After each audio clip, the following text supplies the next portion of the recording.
Good evening. It is more awesome than the Miz and growing faster than the tear in Kevin Nash's quadricep. It's Woo Get Serious number 16 with your host Omega BI and Gunner. Our sound producer is Yankum DDS, and our special guest tonight's our Nightwolf and me, Bastion Booger. Hello, everybody, and welcome to Good Serious 16. I am Gunner. That is Omega. Say hi, Omega. Have we really done 16 of these things? I mean, it kind of makes you think. And it still hasn't gotten any better. Not a single one. That was Yankum DDS, by the way. And say hello, guests, Bastion, Booger, and Nightwolf. Hello. Do we get a cake for 16? No, you get a Maserati. Woohoo! Really? I thought we just get raped. Isn't that what happened in that movie? The chick gets raped. I don't remember. And this is getting a little too X-rated for my taste. So let's just dive right into the best part of the week, which is the news. Dude. Vince McMahon was not in attendance at last night's Raw Super Show in Tampa, Florida. McMahon was in Afghanistan to oversee some footage for the upcoming Tribute to the Troops special. Triple H was left in charge of the show. Well, that explains why it was good. I'll say what you will about McMahon, but at least he's a very hands-on type of guy, you know. I mean, he's the one that'll go down the harness before Michaels does. He's the one that'll go to Afghanistan and everything. I mean, not too many other CEOs, chairmans, whatever you call it, would do that.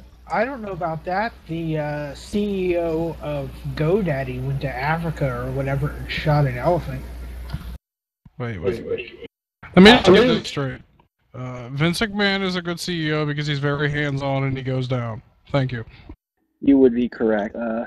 Next bit of news, this really excites me because I've kind of missed her. Hands-on by himself. Oh boy. WWE.com is reporting that Lillian Garcia is returning to the WWE full-time after a 2-year hiatus as the new voice of SmackDown on Sci-Fi. Garcia debuted with the WWE back in August 1999 and left the company in September 2009. Garcia is expected to start tomorrow night at the SmackDown tapings in Jacksonville, so we will be reviewing that SmackDown next week. So Tony Chim will leave the memories alone. Well, I always like Lillian, especially when she did sing national anthem. I don't know if. Go ahead, Omega.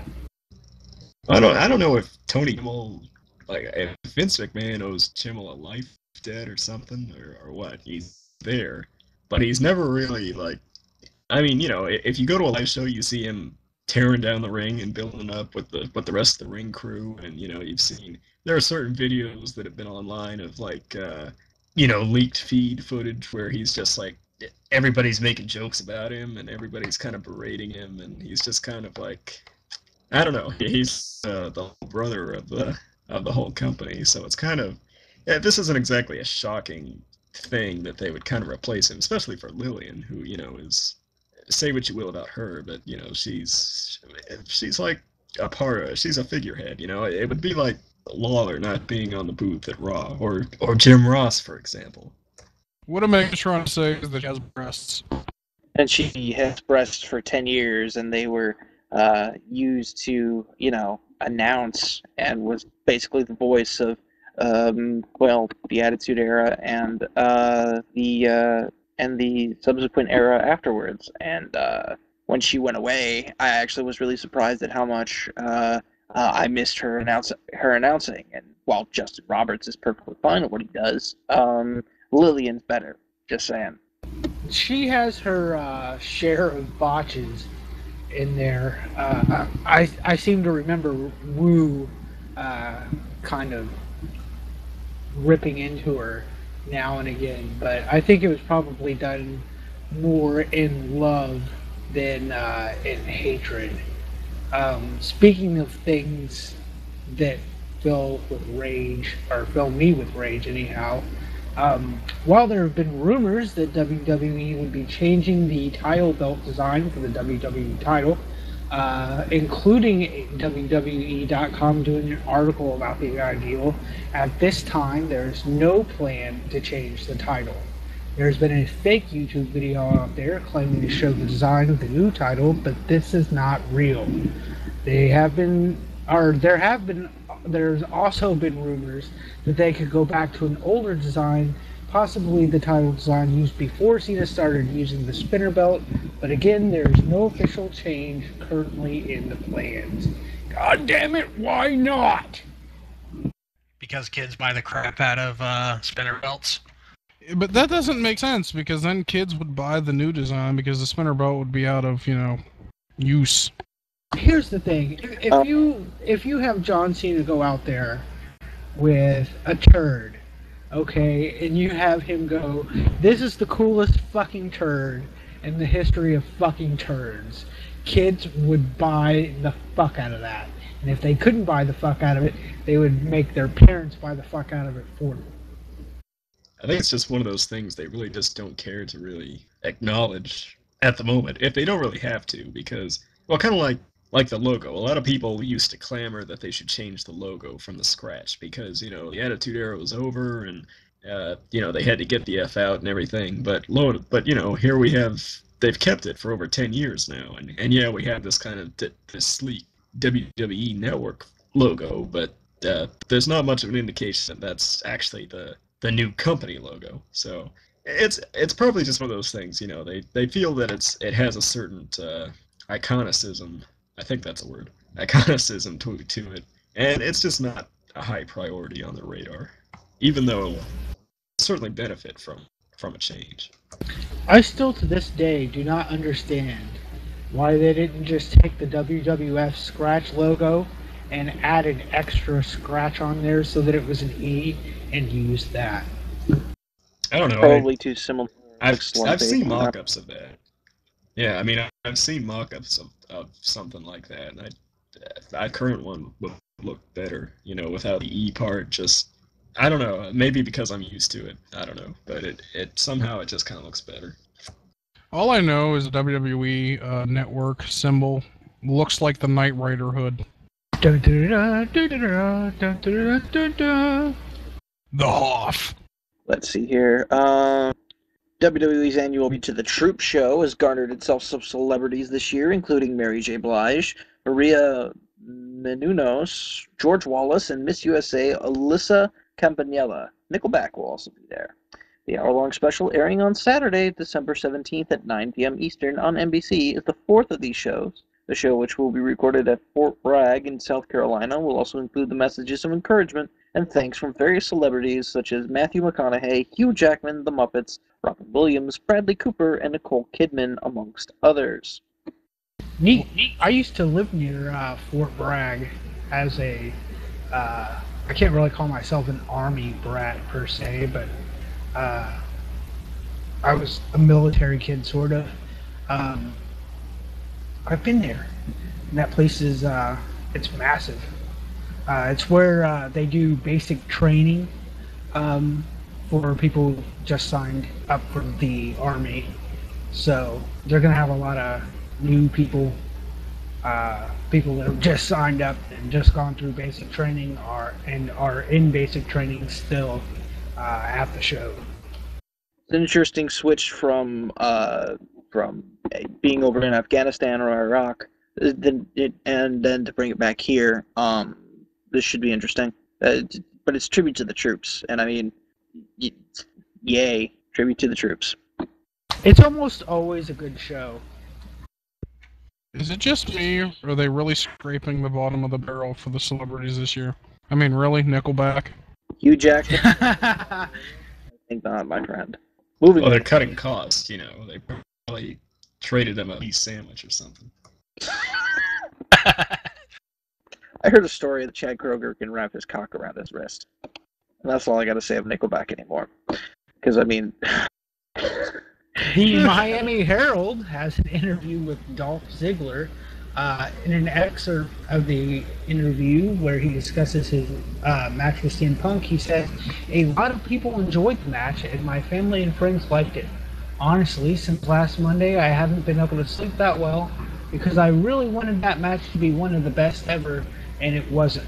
So I have something to build towards, and hopefully we'll get to do it on a big stage, and if we do, I know we will tear the house down. I know it."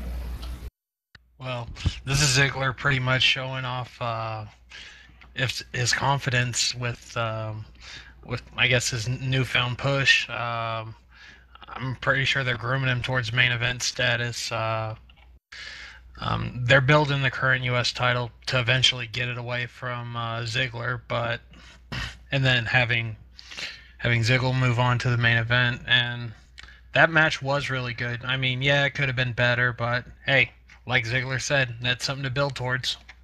Their match was really one of the best ones, not only in months, but arguably on Raw all year. And there's a certain element to Ziggler now that really shines through. You can really, sometimes it's really hard to tell if they're really trying and working hard, or if they're just going through the motions. But like with his match yesterday night Raw, it was, both men really, but Ziggler especially, just really getting into it, getting into the physicality of it, really trying to.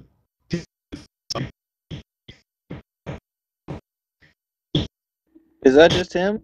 Yeah, I Yeah. believe he was eaten by a Pac-Man ghost. It happens. Omega, we can hear you. Just so you know, he's having technical difficulties coming through, more whole. Well, when you do a live show, these kinds of things happen. I had to say that Ziggler's work rate is getting better. He has some good mic skills. His ring work is pretty good. I can definitely see him getting a push now. He's proven himself, I believe. Definitely seeing him getting a push. He's talking about he wanted to be in the WWE Championship match on Raw, and he would. In my opinion, he should have won that match with Sheamus. I would have rather seen him win than Del Rio getting another shot. To be completely honest, because Del Rio's always a threat now, but he's boring. It's my destiny. Yeah, it's his destiny, all right. It's his destiny to bore me to tears. Well, that's what happens when you have a big deal fairly quick. It tends to burn out a little faster. Well, it's not that. It's just whenever he got the belt, and there should have been a catharsis there, and his character should have changed a little bit, but no, it just was the same route, the same, it's my destiny, driving around in cars and bullcrap. I mean, the character didn't evolve when he got the belt. It should have, but it didn't. Well, in other news, and here's some great news, WWE Tag Team Champion Evan Bourne returns to the ring for WWE at the 12/3 Raw House Show in Fort Lauderdale, Florida. It was Bourne's first appearance back with the WWE following his 30-day wellness suspension on 11/11 for using the spice. The spice must flow. And Evan Bourne's back. And in other good news, Skip Sheffield made his return last night to the same show with a match against Alex Riley. Sheffield has been out since, get this, August 18th, 2010, with a serious ankle injury. It's been that long. It's over a year that this guy's been out, and now he's back. Well, I mean, Omega BR is purring at us apparently, but I mean, it's just like turf toe in football. I mean, as a wrestler, you're constantly moving on your ankle, so if you have a serious enough injury, yeah, you can be out for a while. Test. 1, 2, 3. Cena sucks. Hogan sucks. Flair sucks. I wholeheartedly agree. Whoa, did you just say Flair sucks? Flair does suck. Now. Oh, good. You can hear me. I just wanted to... poor. Go ahead. I'm sorry. Poor Skip Sheffield for being out for. Well, no, wait a minute. No, not poor Skip Sheffield. He missed that entire god awful Nexus angle. Now that I think about it, he missed that. He missed. Yeah, he lucked out. He missed the core. He missed all that garbage. Oh god, yeah, you're right. And he would have been right in the middle, and we would have seen him in a feud or a tag team with Mason Ryan by now. And oh my god. Well, he was probably sitting at home watching working for that TNA, crap. Nate and Cena's house. He was probably sitting at home watching that crap on TV, and every time he'd get the call back from Vince, he'd be like, no, my ankle's still not doing too well. But good news on Bourne being back, because that means Kofi doesn't have the job anymore.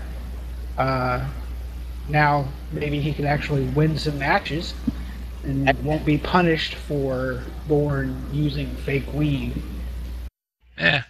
I can see him eventually moving the tag titles onto somebody else. But the question is, Who? Swagger and Ziggles. I could live with that. I'd actually like to see them do that while Ziggles is still holding the U.S. belt. Because we haven't really had that in a while, I don't think. Somebody holding either the IC or US title and the tag belts. I don't remember who the last one was, but it seems like it's been a while. It was Miz, wasn't it? Yeah, it might have been Miz show. Or it may have been Miz Jericho. Yeah, moving along. Oh boy. Rima Fakir. Let's talk about this girl. Former USA and WWE Tough Enough star Rima Fakir was arrested for drunk driving in Michigan early Saturday morning. Sources say she blew a .20, which is more than twice the Michigan's legal limit. She spent most of the Saturday in jail. On her Twitter, Facebook accounts, Fakir claimed that throughout most of the day she was out of state and that it was a different Fakir. Those posts have since disappeared. Dun dun dun. Fakir's attorney says Rima was pulled over and has been driving with a friend to another friend's house. Fakir said that to be very upset and wants to apologize to her fans. She has fans? No, one- not really. Maybe Kurt Angle. Yeah, she should look up Kurt Angle's number so that she can get the good attorney for that. Really, 1 out of 100 Miss America, Universe, Teen Universe, People, Sunshine, whoever, really goes on to amount to much in terms of a mainstream type of fame. So, I mean, she's had the connections with WWE and everything, but that's pretty much been cut off. And, I wouldn't be surprised if this is the last bit of news that he really cares about of her. I mean, she's technically above the curve. She hasn't done porn yet. She might, but She was in a hot body contest. Oh, how'd she do?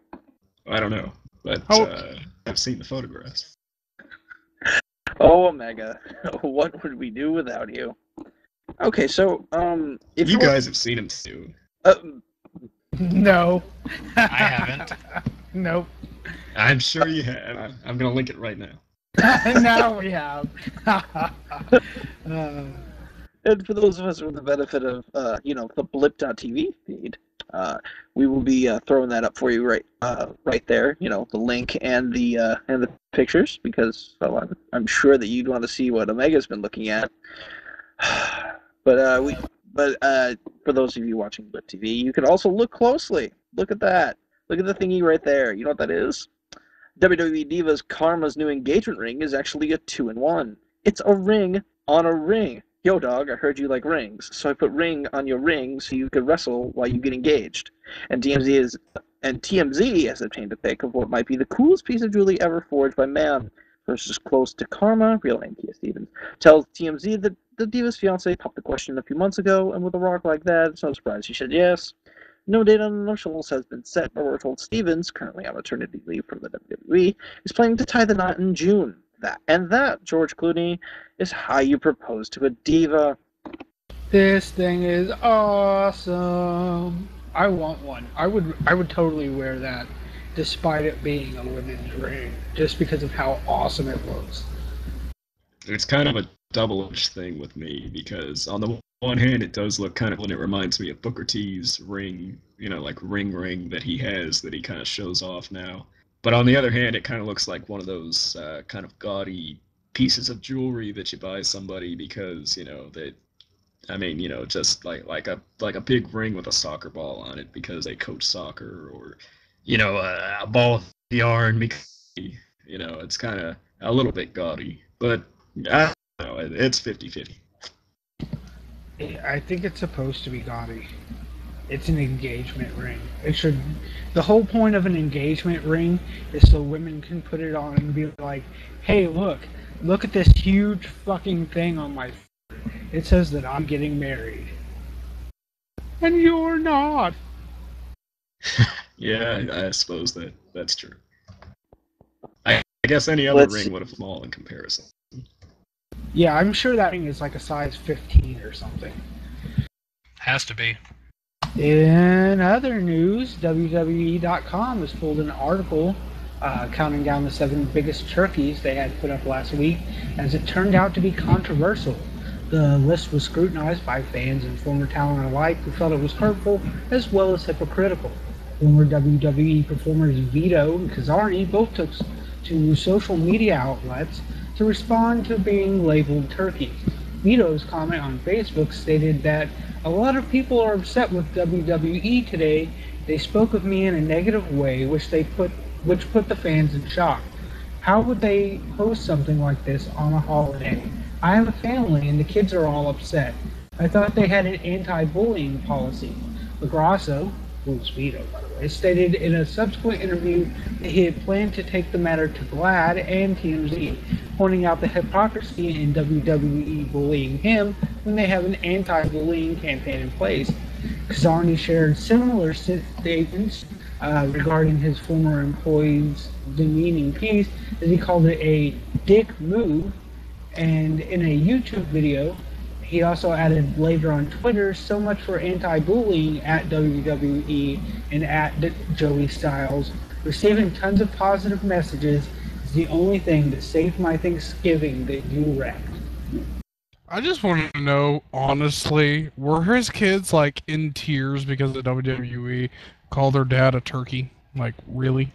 And this whole hypocrisy of the anti-bullying campaign, I mean, that's nothing new. I mean, WWE's always put up storylines that pretty much promote bullying. For example, when Karma got pregnant and the Bellas just tore into her. I'm not sure that would be a great indication for somebody who's running an anti-bullying campaign. I think it's just kind of sour grapes. I don't think WWE was taking shots at them. I think they were taking shots at the characters, which they created those characters. So if they want to, take shots at them, then that's kind of their prerogative. I do think it was kind of it was a little tasteless the way they went about it, because I think with Kazarni they did kind of take shots at him, saying that his wrestling was bad and not just the character. But I don't think it was all that bad. Yeah, it's one of those things. It's a dumb thing to set about, but at the same time, it's a dumb article in the first place. And it's true. They're not wrong that it's basically them taking pot shots at people. But at the same time, they should be a little more thick-skinned. Oh, It's yeah. it's the major company, essentially burying these guys, and they mention names and they mention people, and people are going to get hurt about that. So usually when they do these, it's kind of an honor. Well, not an honor, but it's not done in a negative way, like 20 superstars of all, something like that. Not like flat out and big turkey stuff. We probably never should have hired in the first place, but we did. Yeah. Why is he going to GLAAD again? Is it because they made him wear a dress? No, he's done that actively on the independent scene. I think if he was to go to GLAAD, I think it's just because they're like one of the biggest, like WWE actually has to listen to them to a degree, or they want to at least, or they begrudgingly decide to, you know what I mean? Yeah, what is up with that whole ordeal there? Did Pat Patterson get like some bad photos or something? I think on that note, we should probably move it along. WWE's Vengeance pay-per-view on October 23rd, 2011, gathered 130,000 buys overall. That's 70,000 in North America and 60,000 overseas. With the exception of the disastrous December to Dismember pay-per-view event in 2006, Vengeance is the lowest-selling domestic pay-per-view event in WWE history, dating back to the infancy of pay-per-view in the 1980s. December to Dismember, which was branded as an ECW event, drew 55,000 buys in North America. Vengeance was headlined by Alberto Del Rio versus John Cena in a last man standing match, Mark Henry versus Big Show in a World Heavyweight Championship match, and Awesome Truth versus CM Punk and Triple H. I didn't think this pay-per-view was that bad. I think it was just... pay-per-view. It's sorry about that. It's not the pay-per-view is bad. It's that, the lead up was bad. I mean, we've had 3 months of just bad Raws, bad, storylines that just aren't what people want to see. They're finally back on the upswing and doing what they should have been doing. But we had like CM Punk playing second banana to Triple H, and you had a Big Show and Mark Henry, which traditionally in the past these big man matches have been a disappointment. The match wasn't, and the whole ring collapsing, even though it was done before, that was nice.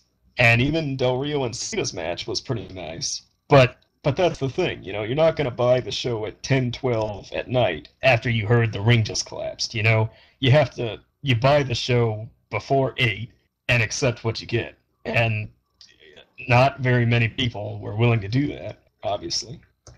Yeah, a lot of that was due to some bad build-up. I mean, John Cena versus Alberto Del Rio. Anybody who didn't know would probably say that the match was probably going to be somewhat typical, even though it was a little different and it was pretty interesting to say the least. But if you were just looking up and saying John Cena versus ADR in a last man standing match, what's the first thing you're going to think? Lol, Cena wins. Yeah. And Much. And the only other notable matches on the card was Triple H and CM Punk versus Awesome Truth, which honestly, and I hate to say this, but I think Russo could have wrote something better. I know I'm probably just saying this with, hindsight and retrospect and all that, but that Henry and Big Show match, that seemed like it could be pretty awesome beforehand, I think, because they had gone at each other before, and it had been a pretty epic match. And then they had this match, which was pretty fucking amazing.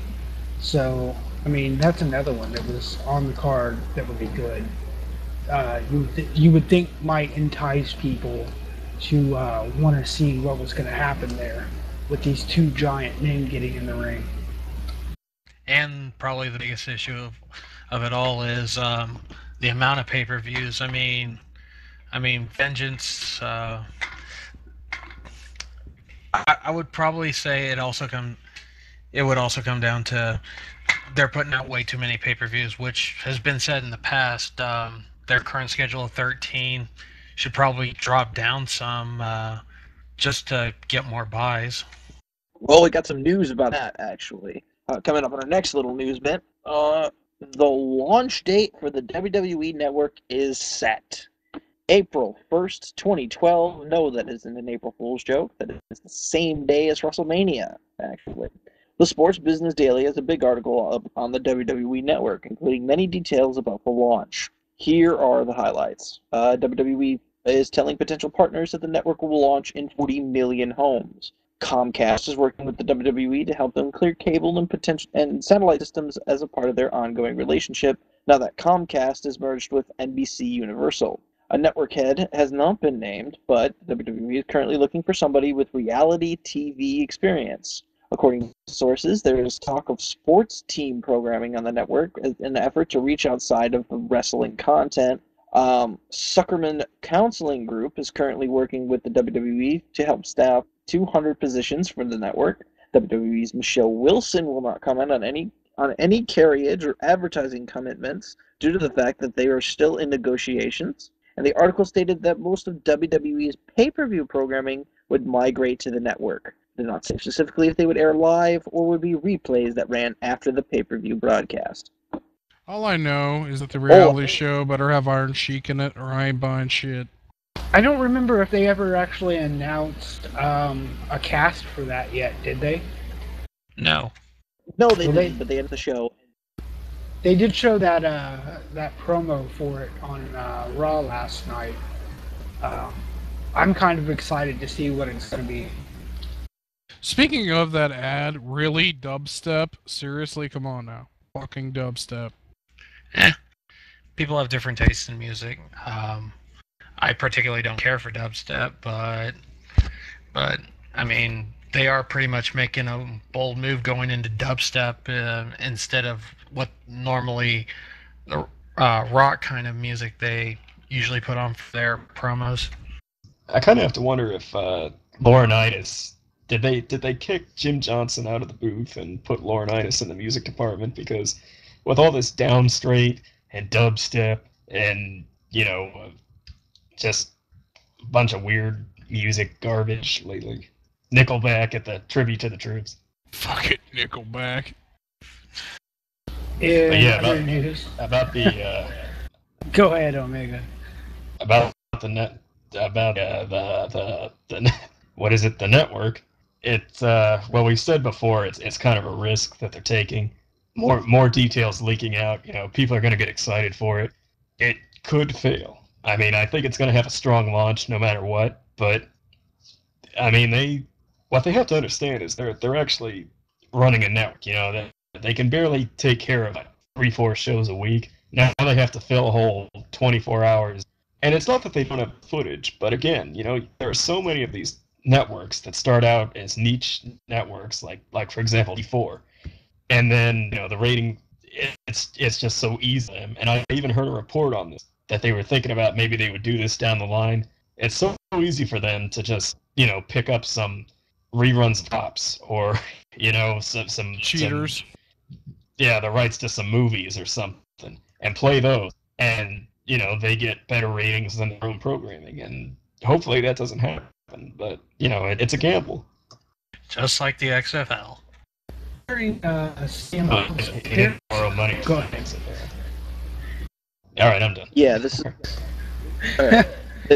During Us, CM this Punk's, is gonna be. damn it, Go yank 'em. I'll stop. everybody just talks over the top of me. During CM Punk's appearance on the latest edition of Colt Cabana's Art of Wrestling Radio podcast, available on WeLoveColt.com and iTunes, the reigning champion took a swipe at WWE's Twitter initiative, saying, "I am on Twitter at CM Punk. That is my satirical way of making fun of how the WWE has beat the living shit out of Twitter in the last couple of weeks." He also stated on Twitter on Tuesday that he was going to go undergo an x-ray examination. He tweeted, "Heading for x-rays, then the gym, because broke shit don't stop me." He added, "Soon to be a dirt sheet headline, Punk gets x-rays, going to jump in a volcano, then gym, because the lava don't stop me. Soon to be dirt sheet headline, Punk jumps into volcano." He did get that x-ray done. I'm going to have to scroll down here, because apparently we did not coordinate the news very well. And I do not remember if that turned out to be broken or not. It could be broken. And Chrome just froze on me. So I don't know. That's all. This law brought to you by Firefox. Please visit www.mozilla.org. No. Punker's hurt. Hopefully it won't be serious, etc. It would be pretty devastating if he were to have to be out for even a month, because now they're finally using him the way they need to. And it's, again, they just don't have too many other go-to guys. I mean, Del Rio's kind of a joke. Cena is, Cena, and they're even doing this whole storyline where they're basically admitting, Cena has been the same guy for 5 years, and it's not really connecting. I don't know, Miz maybe, but Miz isn't a face, so who would step up? I don't know.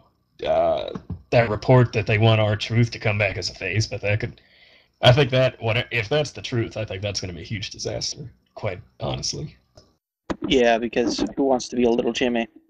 And I bet you anything WWE shop will have whatchamacallit, sprinkles in a container, and they'll call them Little Jimmies, and they'll sell them for like $9.99, and you put them on your ice cream bars. I would buy that. I don't know. Face R-Truth would work if they don't mutilate the character, but as in every face turn in the WWF, they'll mutilate the character. Face Truth pretty much sucks. He might as well just be out there doing I hate to say this, but it's kind of like a Jim Crow act when he's doing Face Our Truth. It's offensive to me, and I'm not even black. Shine your shoes, Massa? Nah, but I don't know. R-Truth, his heel act was probably the greatest. It seems like he's going in a cycle because this reminds me of his last TNA run after he kind of fell off and went to 3 Live Crew. But then again, I haven't watched TNA ever since 2009. I'll only catch every once in a while. So does the rest of their audience. Yeah. Speaking to WWE Magazine, Steve Austin responded to Brock Lesnar telling ESPN.com during a recent interview promoting WWE 12 that he was, quote-unquote, downright scared to face him on June 10th, 2002.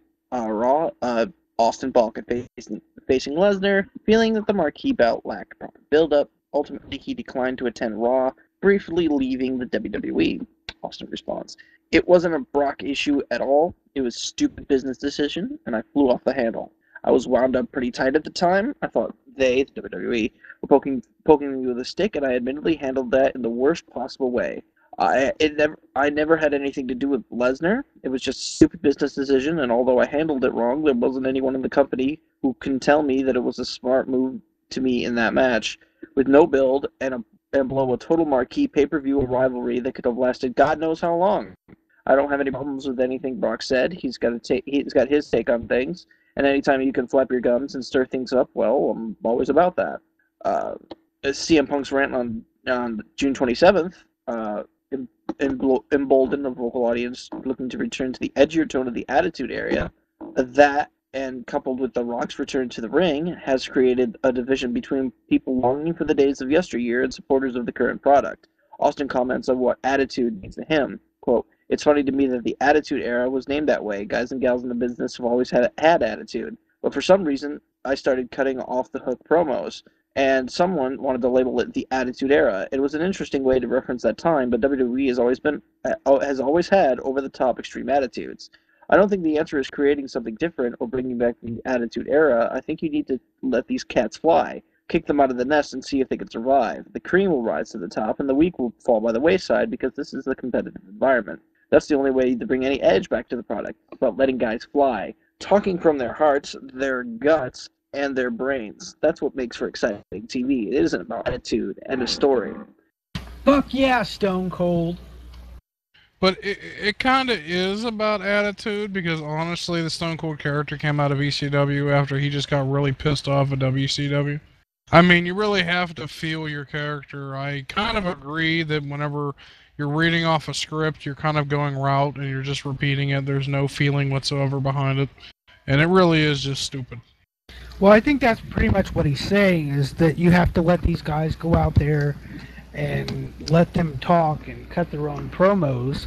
And, you know, the guys that are really good and have the charisma to, you know, become huge stars will do that. But when you're scripting them and, you know, not letting them do what they could potentially do best, you're kind of holding them back by not letting them live up to that potential. Oh, I agree. I'm just saying that the Attitude Era was... When you have an attitude, it's your character, it's yourself. That's what I'm saying. Because, honestly, Stone Cold had an attitude, and that was Stone Cold. That's what he's saying in this, is that everybody else should have their attitude, and those who have weaker attitudes should step off, basically. Yeah. I don't know. Stone Cold has been saying that for a while now, calling out the scripted promos on different shows. It's actually pretty interesting. Going back to 2002 and that little Brock comment, to me it kind of seemed like both sides were right for their own reasons. Of course, hindsight's 2020. Indeed. When was Stone Cold fired? Anyone know? Not very long. WWE has gone on the warpath against accounts on Twitter which impersonate and parody their company and employees, according to a number of sources within the company. Since WWE promotes Twitter so much, they don't want there to be any confusion with their intellectual property. They also do not want fans to be tricked by any fraudulent accounts purported to be endorsed by WWE or a company employee. Furthermore, WWE is generating revenue through their partnership with Twitter, which they do not want compromised. Many of these accounts have been suspended within the past few days. Two popular accounts, however, remain active: twitter.com/dumbkellykelly and twitter.com/crankvince. The accounts parodying Vince McMahon has caused great concern for company officials. Well, you kind of saw this one coming with their newfound love for Twitter.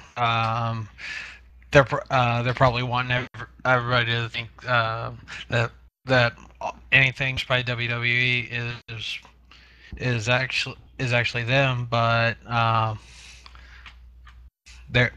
there seems to be some confusion between some people about which is really from WWE and which one's a parody account. Like Creative, we all knew that was a parody account. Yeah, you generally just have to apply common sense. I don't think any of them are too shady where you would actually believe that it's them. And all of their actual accounts are verified by Twitter. So I don't see what the big deal is. I mean, you're going to have people that want to do parody and comedy, and they have every right to do so, in my opinion. Yeah, but this is pretty much a typical corporate PR move. Yeah, I mean, you're opening on worms because, parody is allowed by the United States copyright, so you're allowed to have parody, so, I don't know how they could technically take it down. But then again, on the reverse side, you have those people like the fake CM Punk who's selling, like $2,000 to meet him, and he's a fake account, so he's actually charging people. I think that was on YouTube, though.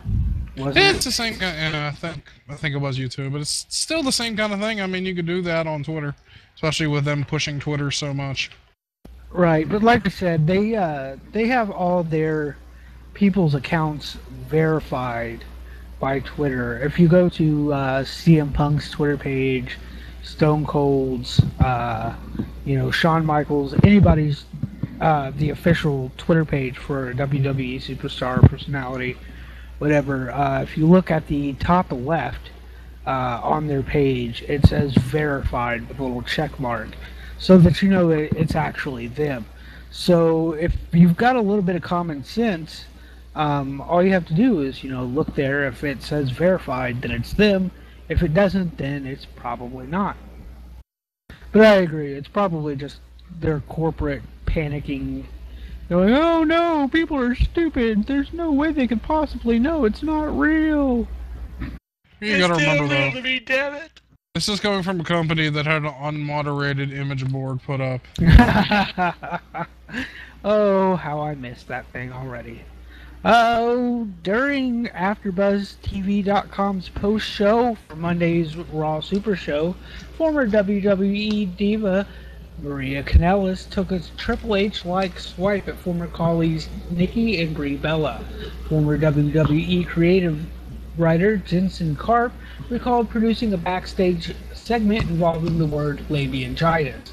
On the May 1st, 2006 Raw, Candice Michelle asked Vince if he could help her cure her labiangitis after he had cured her chest cold. While the program hosts segged to discussion over the Divas Tag Team match on Raw, Kanellis quipped, "Speaking of labiangitis, the Bellas." Kanellis then joked that she was merely kidding, but that she couldn't help it. This is not Kanellis' first swipe towards the twin duo on the talk program. She implied on October 10th, 2011, that they once shared a hot tub with John Laurinaitis, referring them as two divas who look alike. She took another veiled shot at the Bellas' promiscuity in the following week, which featured Nikki and Brie flirting with WWE's Executive Vice President of Talent Relations in a backstage segment. While segueing, Kanellis said, and the Bella twins were in the back with Johnny. Moving on. Tee.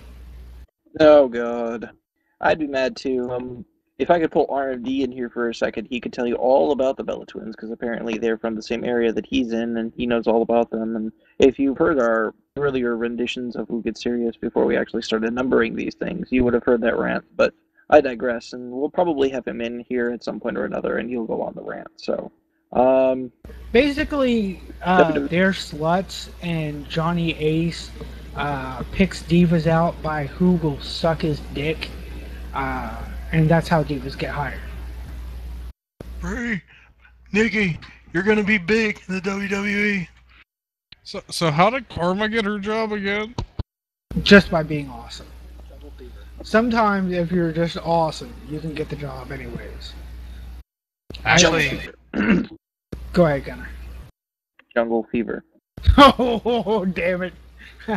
Ebony and Ivory. hey, I can be exciting. This little tidbit next is completely unrelated to anything, but it seems kind of awesome to me. WWE Hall of Famer Dusty Rhodes is on Twitter at Dusty WWE. The account has been confirmed by Gold Dust. Fuck yeah! It's Big Dusty. Wonder if he can beat his son in blocks. I want him to do commentary on Raw. I hope he live tweets like during Raw and does commentary. Because even just reading the tweets would be fucking hilarious. They would be. Can you imagine Dusty Rhodes and Booker T on commentary? That would be the greatest tag team, or the greatest commentary team in the history of the business. Yes. Moving on to moving on, one more WWE bit. The Rock Yes, posted we do. a photo of Boots to Asses t-shirt and claimed it was the best-selling WWE t-shirt on WWE.com. CM Punk tweeted the following earlier today. The Rock comes up with another line, claiming shirt is the most sold in WWE. We all know it's the CM Punk t-shirt that's the most sold. And the earlier report said CM Punk's t-shirt as the #1 seller, as opposed to John Cena, doing very strongly in the male market. But I wouldn't be surprised if The Rock actually had taken that over due to his Survivor Series appearance. I'm probably gonna get heat for saying this, but fuck Rocky. Yeah. Why? Don't get me wrong. I love me some Rock, but we're not gonna see him again until probably January, at the earliest. Yeah. With him saying that he's never leaving, he probably could have worded that better and not had so much heat on him for about him not leaving and going back to Hollywood. I can't help feel that his biennial return to the ring is just to keep a core base of fans so the people keep going to see his moves. Pretty much. I would be surprised if that was the case. However, he still has the opportunity to go, and I'm sure that he still loves the wrestling business, just as much as the next guy or you or I. And he still has the physical capabilities to do that. So if he gets this out of the way and gets his last little bit in, he doesn't have to be Ric Flair or something like that. Speaking of Ric Flair, TNA news. The skinny.co.uk interviewed TNA star Nature Boy Ric Flair recently about if he had any plans to retire anytime soon. I thought he retired in 2008. Oh. To be honest, I have no plans on retiring from the industry anytime soon. I feel that I still have so much to give to TNA. If the time ever comes that I cannot contribute anything to the company, that is when I will have to consider my position within TNA. I am privileged that I have a limited schedule in TNA, so my time, in many respects, is my own. I'm sorry, I love you. Yeah. I don't have any money. I need more money. I need more whining and dining. Woo! you would think his Legends contract would be enough. The guy's a Hall of Famer. He's got his Legends contract. He should just have went to Vince and said, hey, how about some t-shirts and stuff so that I can make a little bit of money. And Vince wouldn't have said no to that. Well, he's I think $1.5 million in the hole or some ridiculous amount. I mean, he needs money. Let's see here. Then we have the Tennessean.com interviewing Dixie Carter when she talks about business during the recession. We went from double-digit growth for a couple years to single-digit growth, and I call that a major victory. But the biggest challenge we had during the recession was so many of our partners were going out of business. TV partner in Africa went out of business. DVD partner in United Kingdom went out of business. Our Australian DVD partner went out of business too. Weeks after our video game publisher, Midway Games, put out our video game, they filed for bankruptcy. After session, we just worked to plug all the holes fast. And Dixie, you haven't plugged them all. Just so you know. Gotta plug them all, Dixie Carter. You can't help but think there's probably some causation here of all the companies that do business with TNA going out of business. It's karma, is what it is. As soon as a business makes any kind of deal with TNA, God comes down and he says, hey, you know you done fucked up, right? And the business is like, whoa, what are you talking about? And he's like, look, TNA, you're fucked. And then, he throws a lightning bolt, and then he strikes him with the hammer thing, and then something with like 8 arms smacks. And am I forgetting anything? Yeah, he tags in Macho Man Randy Savage, who doesn't know about the top rope. Right, Macho Man Randy Savage. How could I forget Macho Man? Oh yeah! Saving us from the rapture every week. TNA has sent Anarchia and Rob Terry to OVW for developmental work. The two are scheduled for matches at Tuesday OVW show in New London, Indiana. Are you going to that, Yankum? BRB. I'm Googling where the fuck is London, Indiana. New London, Indiana, actually. So expect Mexican America and Rob Terry to not show up on TV for a very long time. And then we have a former TNA wrestling talent, Nick Massey, a.k.a. Jeremy Buck, knocked his former employer online while watching last week's episode. He wrote on Facebook, TNA last night. I guess God only knows why, and wow. The tag division consists of only 3 teams now, or what? We got out the right for sure. Nick and brother Matt, a.k.a. Max Buck, parted ways with TNA Wrestling in July. After requesting their release, the brothers duo revealed in subsequent interviews that the request stemmed from monetary issues while also venting their frustrations with TNA's booking. Yeah, there were 2 of them, but they only gave him 1 pack of chicken nuggets. It was not a good day. In other news, ABC, this is in our independent / miscellaneous section of the news here. ABC issued a press release about the upcoming season of Celebrity Wife Swap, which will feature Mick Foley in the series. The mothers in 2 celebrity families will switch homes, but not bedrooms, and embark on a journey like no other. There they will reveal the various ways some controversial celebrities live their lives and raise their children while dealing with life in the spotlight. The featured celebrities are Gary Busey, Ted Haggard, Tracy Gold, Carney Wilson, Flavor Flav, Dee Snider, Niecy Nash,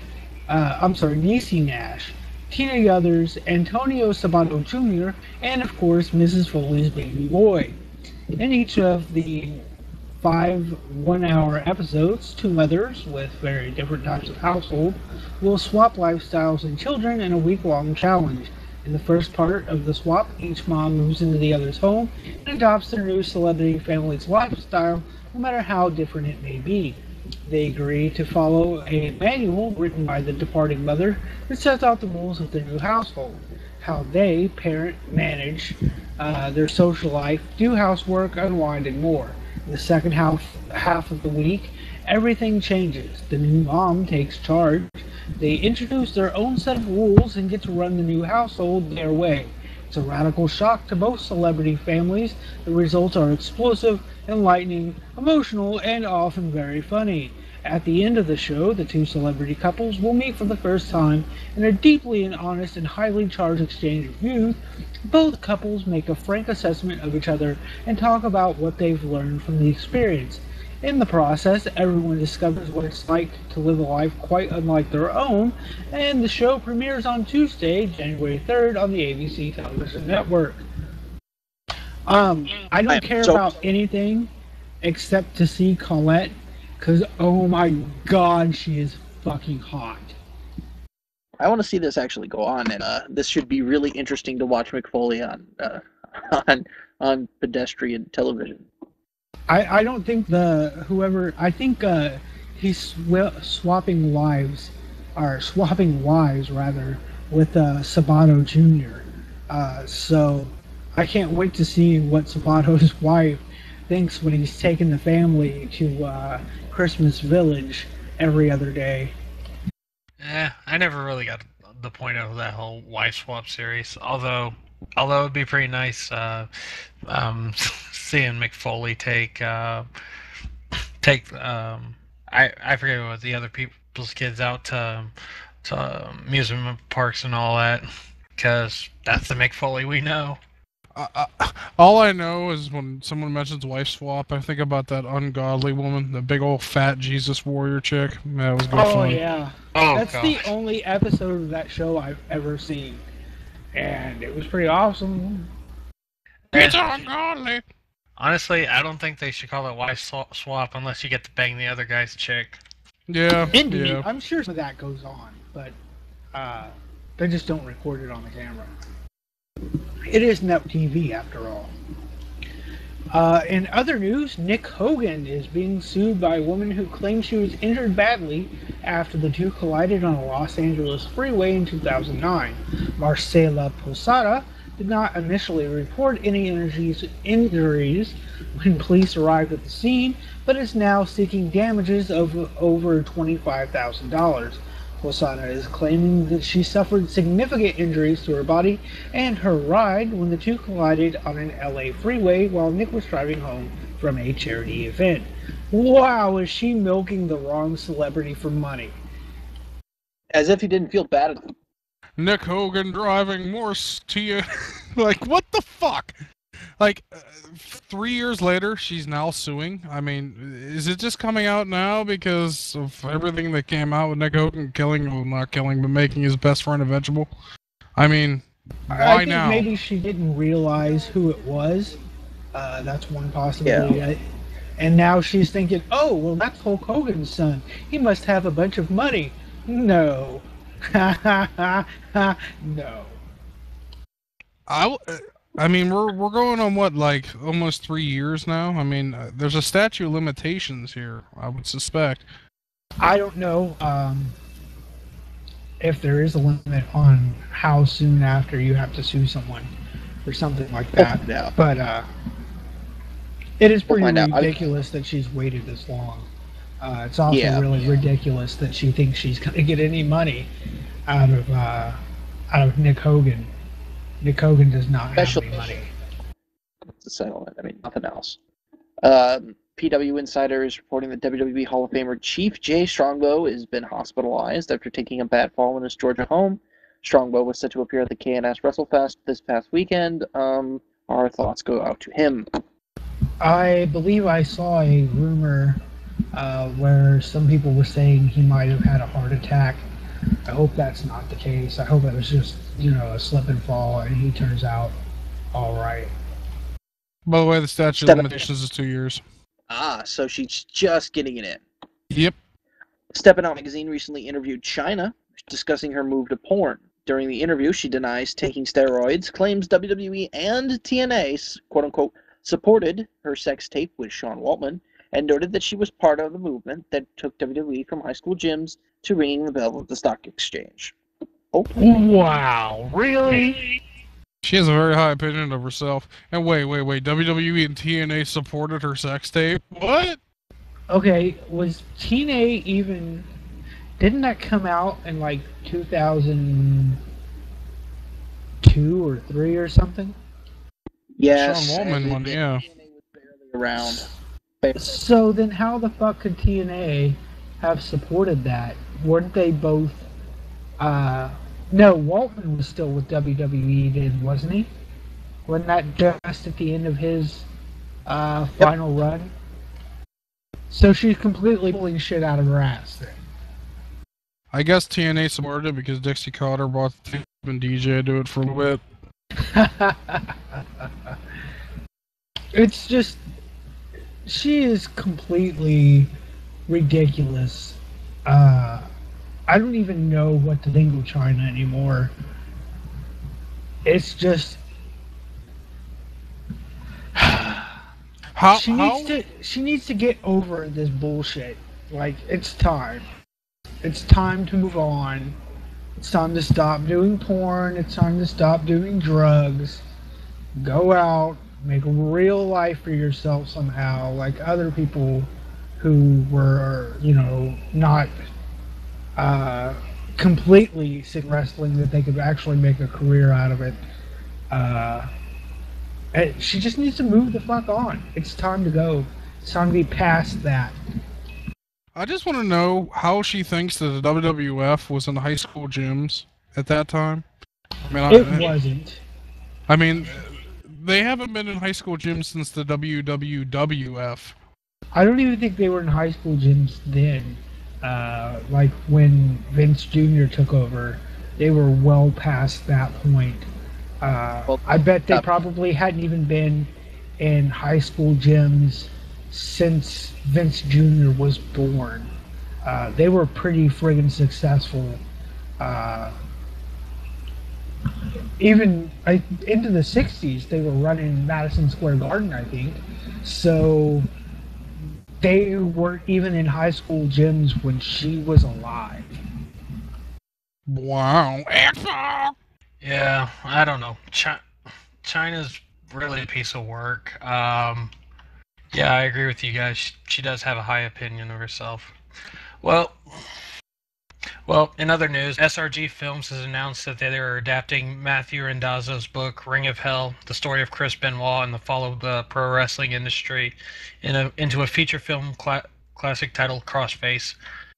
Coming soon, posted a press release that described Crossface as a biographical thriller that delves into the pressure WWE superstar Chris Benoit faced throughout his wrestling career as a combination of drug use, depression, and head trauma became increasingly impossible for him to handle. The true story made headline news in 2007 when Chris murdered his wife and young son before taking his own life. The film's writer, Sarah Coulter, said, "People immediately point to steroids, never thinking about the brain trauma that these wrestlers can and do incur in their profession, nor do they consider the rigorous schedule that keeps them working even when they shouldn't be. The Benoit story is one that needs to be brought to light. Producers are said to be out to directors and actors right now in the hopes of beginning production in late 2012. Benoit. Noob Oh Saibot. boy. Who? Noob Saibot. Who's This should be Kristen? Go ahead, Gutter. I was just gonna make the redacted joke, but that one's getting old. I think this is the perfect timing for it.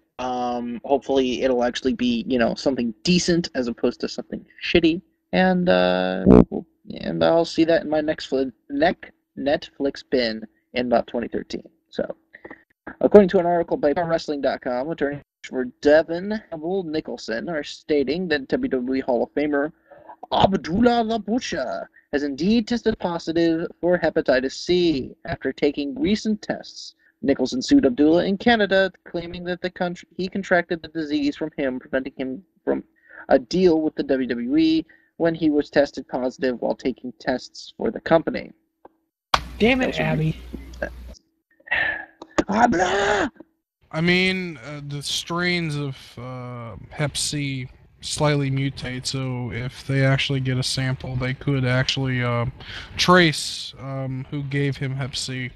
So this lawsuit may actually hold some ground. Paul Bearer released the following statement on Facebook regarding Kamala after the wrestling legend had his foot amputated last month.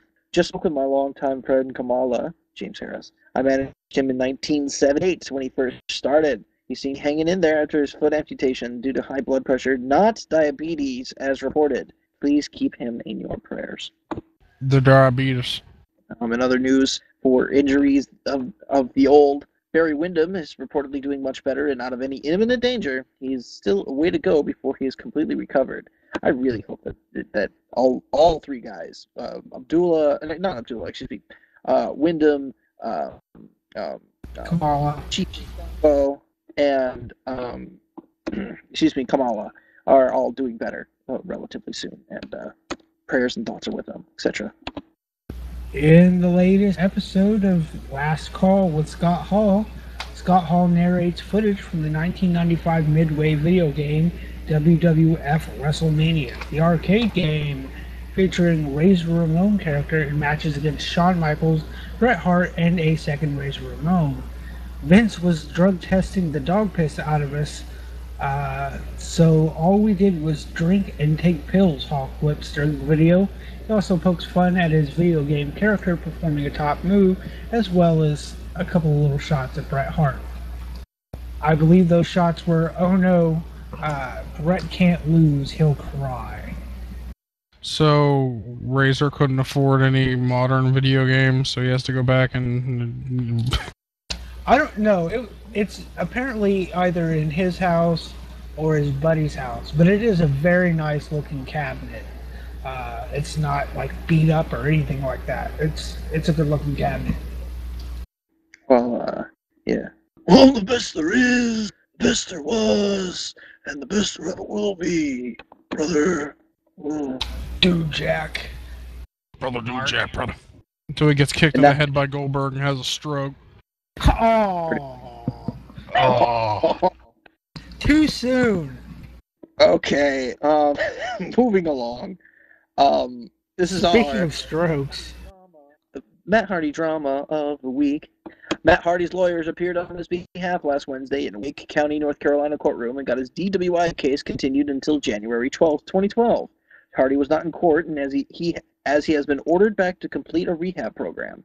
The updated list of Matt's court dates include December 6th, reckless driving with wanton disregard. So we had that today.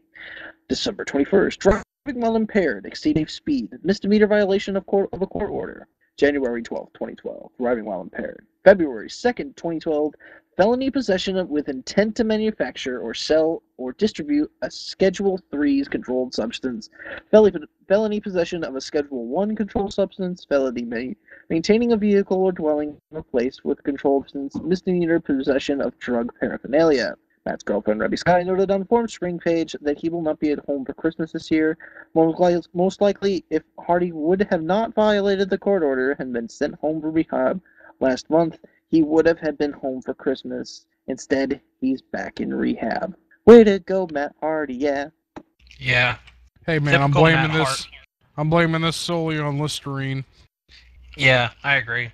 Harvey needs to get away from the Listerine. I guess nobody got that. you gotta do. You're gonna need for it. That's the best I can do. Be right back. Moving along. The great Kali spoke with DNAindia.com about how he was cheated by film and TV producers in India after working on 2 projects there last year. Kali mentioned working with the WWE again, but it's looking at landing more film and TV projects in his home country. Good, I hope he does. I hope more. he lands a bunch of them. I hope he has one for the rest of his life over there in India. I hope they give him job after job after job, and he makes tons and tons of money. Yeah, he needs to be in Bollywood, not WWE, or TNA for that matter. It's kind of sad, actually. His Japanese matches weren't that bad. I think he was in New Japan. Giant Soul, I think it was. The match wasn't that bad. All right, and our last little news. Former WWE diva Serena Deeb is celebrating 1 year of not drinking alcohol. She wrote the following on Monday. Today, I am incredibly proud as it marks 1 full year I have gone without drinking alcohol. A year ago, I looked at myself in the mirror and reevaluated my priorities. I decided to make serious changes. I have always wanted to be a role model and help others around me because I believe that makes the world a better place. I hope this message can inspire and encourage whoever reads it. Oftentimes, when people approach change, it can be overwhelming. 1 week is hard. 1 year is even harder, and forever almost sounds impossible. From my personal account, I think it's helpful to make things 1 day at a time and to constantly remind yourself of the bigger picture.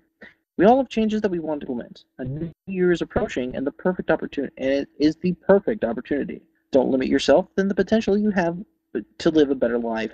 Change is never easy, but with a challenge, you can build a stronger character. Self-confidence and a strong will are very empowering. Take small steps and don't look back. Be the change you wish to see in the world. Somebody try to get that back. So, Punk kind of like fucked the alky out of her. Is that what happened? Apparently. You know, we should link kind of this article. Link this article with the article 2 articles ago and put Sarah Deeb with Matt Hardy. Although probably in badly, they both live out of a McDonald's bathroom using meth, and eventually Ed would steal from her. But you know, maybe it would help. Well, that's the news. Actually, you know what, Gunner? There's no point in giving Impact its own recording. Fuck that. It doesn't. It's gonna last 2 minutes, if that much. Take us through it. I would like to open first. I like the suit time with Suit Sting and Suit Bobby Roode, and then I changed the channel. Suit. Impact rating did a 1.16, which is exactly the same as it did 2 weeks ago. Last week it did a 0.99 because of Thanksgiving. Here's your results. Number 1 contender 3-way. Pope and Devon defeated Mexican America and Inc. Street fight with Mickey James defeating ODP. The TNA title, Robbie E defeated RVD. Run-ins abound on that, as per usual. And there was a triple threat match with Bobby Roode defeating AJ Styles and Jeff Hardy. There you go. You don't have to watch Impact. Wait, Devon Dudley's back? Do you Open really Devon's care? I like the Dudleys, man. They're not Dudleys anymore. Oh, And that was your Impact and your news. Wow, we got 2 segments in one. What's next, Yankum? Next up, we have Friday Night SmackDown. I can't wait to get into that one. It was a pretty good show. But for now, that's it for the news. Be sure to tune in to the next part and listen to us review SmackDown and then Raw.